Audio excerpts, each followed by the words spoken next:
Фәриде Сәгыйрованың моңа кадәр делегат буларак Бүтән дөнья татар конгрессы корылтайында катнашканы бар.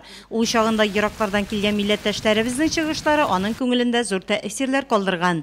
Корылтай 5 елга бер тапкыр үткәрелә. Шул еллар эчендә башкарылган эшләргә йомгак ясау һәм алга таба бурычлар билгеләү өчен чакырылган кунакларның санына карап быелгысы киң масштаблы булачак.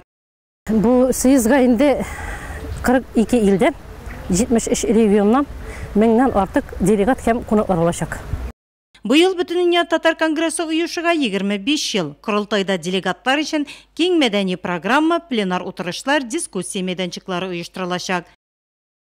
Татар конгрессының инде төп проблемасы милләтебезнең гореф-гадәтләрен, динебезне, йолаларыбызны саклау һәм аларны яшь буынга җиткерү. Төп максаты шушаның. Икесеннән алтысына кадәр барган съездда инде беренче көнне бигрәк тә менә именно милләтебезнең туган теле ничек кулланыла һәм киләчәктә тагын нәрсәләр эшләргә тиешбез. Менә шушы мәсьәләләрне күтәрәләр һәм инде шулай ук балаларны, яшьләрне тәрбияләү буенча да актуаль мәсьәләләр каралачак.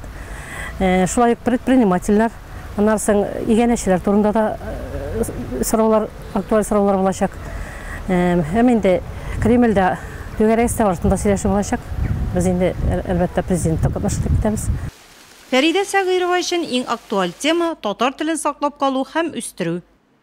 Бездә менә шушындый бер проблема бар. Балаларны рус мәктәбенә бирергә, рус классына бирергә дип. Без инде тырышабыз татар класслары булдырырга, татар группалар булдырырга мәктәп балалар бакчаларында.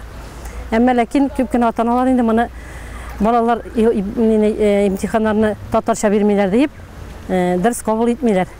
Әмма ләкин тамчыдан су җыела бит инде менә шушыларның бөтен яклап гомумән милләттәшләребез барсында поддержать иткәндә генә безнең инде телебез дә югалмас, динебез, гореф-гадәтләребез дә югалмас, милләтебез дә сакланып калыр дигән фикердә мин үзем. 5 августта делегаттар Татарстанның берничә районында булачак. Корылтайда Бүтән дөнья татар конгрессы башкарма комитетының яңа составы сайланачак.